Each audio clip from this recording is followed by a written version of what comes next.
The Cleveland Browns are sitting on a gold mine with the number 6 overall pick, but my sources inside the building suggest the phone lines are already burning up.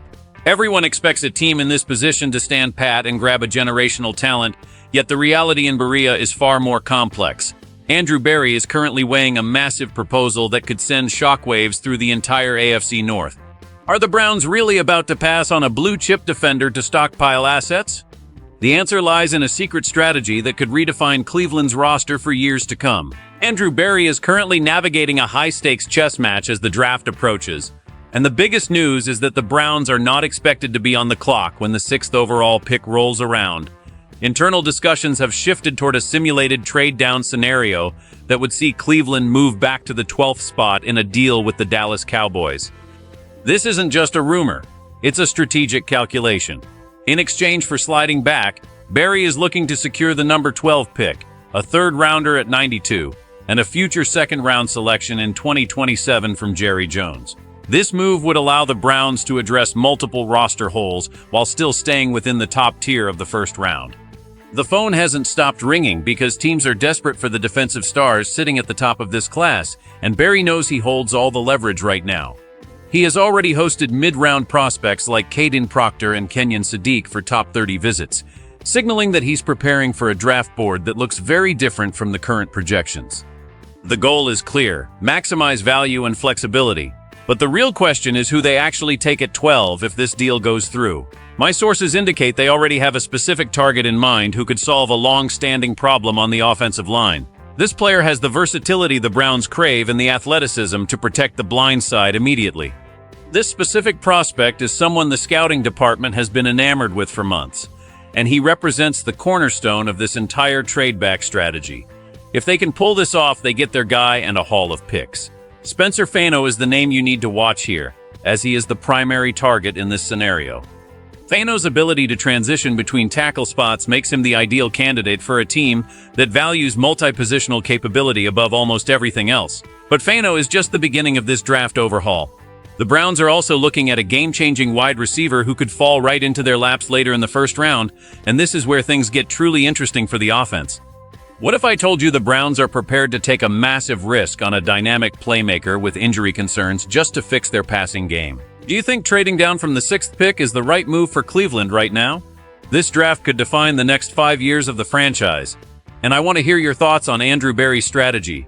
Make sure to subscribe to the channel and hit that like button to stay updated on every single Browns insider move today. Spencer Fano is the athlete that Cleveland believes can finally stabilize the left tackle position, which remains the lone glaring issue on an otherwise stellar offensive line. During his collegiate career at Utah, Fano proved his worth by starting at left tackle as a true freshman before showing his team-first mentality by kicking over to the right side when other talent emerged.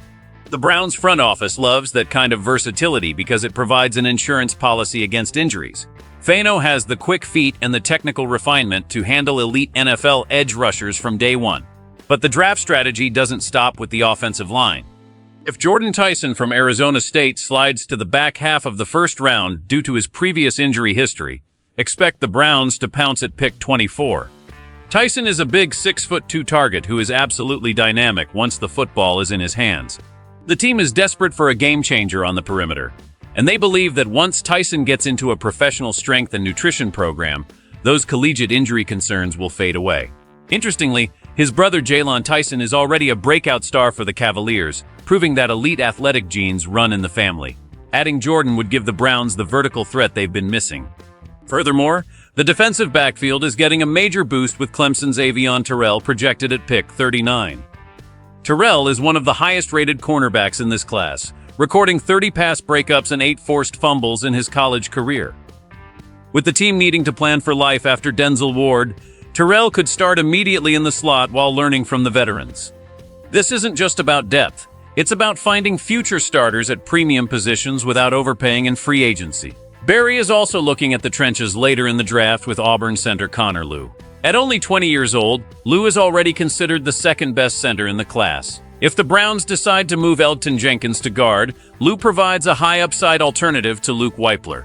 Every one of these moves points toward a younger, more athletic roster that can compete long-term. However, the most controversial part of this entire plan involves the quarterback room and a certain Penn State prospect who could change everything about the post-Deshaun Watson era in Cleveland. The front office is quietly preparing for a future that might. The reality inside the Browns facility is that the clock is ticking on the current roster construction, and Andrew Berry knows he cannot afford to miss on this draft cycle.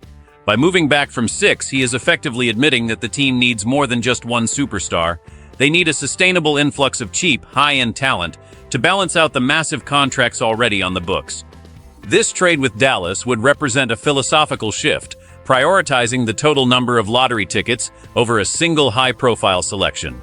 The impact on the locker room would be immediate, as veterans like Denzel Ward and the offensive line core see a new wave of competition and succession planning taking place right behind them. For head coach Kevin Stefanski, this draft provides the tools to finally evolve the offense into something more explosive and reliable. Adding a tackle like Spencer Fano and a receiver like Jordan Tyson gives the scheme the physical profiles it has lacked. But we have to talk about the elephant in the room, the quarterback position. The Browns gain absolutely nothing from playing Deshaun Watson during what should be his final season under contract. The internal buzz is that the team is ready to move forward with Shedeur Sanders as the primary starter, but they aren't stopping there. At pick 92, the target is Penn State's Drew Aller. Despite his massive 6'5" frame and elite arm strength, Aller was never fully unlocked in college. The Browns have liked him since last year and see him as a high-upside developmental piece who can sit behind Sanders. This would effectively keep Watson on the sidelines and give Berry one more chance to hit on a franchise quarterback before the 2027 season. It is a bold, almost ruthless approach to roster management, but it's exactly what is required when you are trying to exit a stagnant situation. The future of the franchise depends on Berry's ability to correctly identify which of these young players can handle the pressure of the North. If Lou, Terrell, and Fano all hit, Cleveland becomes a powerhouse of young talent. If the trade down backfires and they miss out on a defensive cornerstone, the pressure on Berry will become localized and intense. The next few weeks will determine if this front office can successfully pivot away from the mistakes of the past and build a contender that doesn't rely on a single failing contract. This draft represents a defining moment for the Cleveland Browns and a true test of Andrew Berry's vision for this organization. It is no longer just about filling holes, it is about a total strategic overhaul designed to maximize the team's window of contention while fixing the financial mistakes that have hindered progress.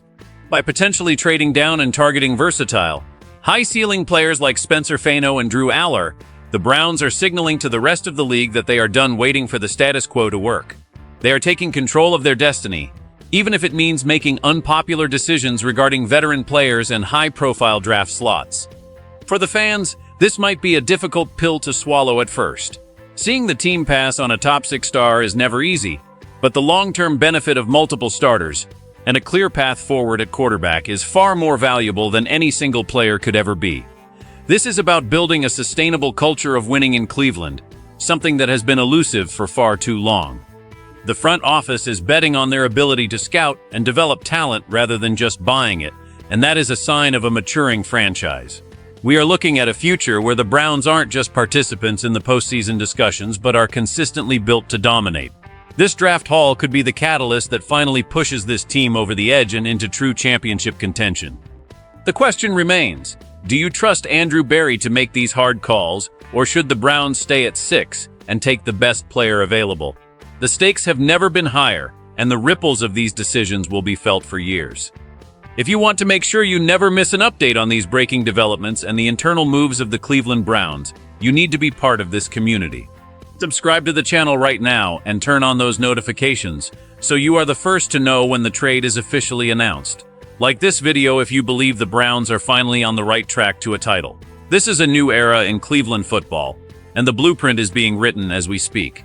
Stay tuned, because this draft season is about to get very loud in the 216.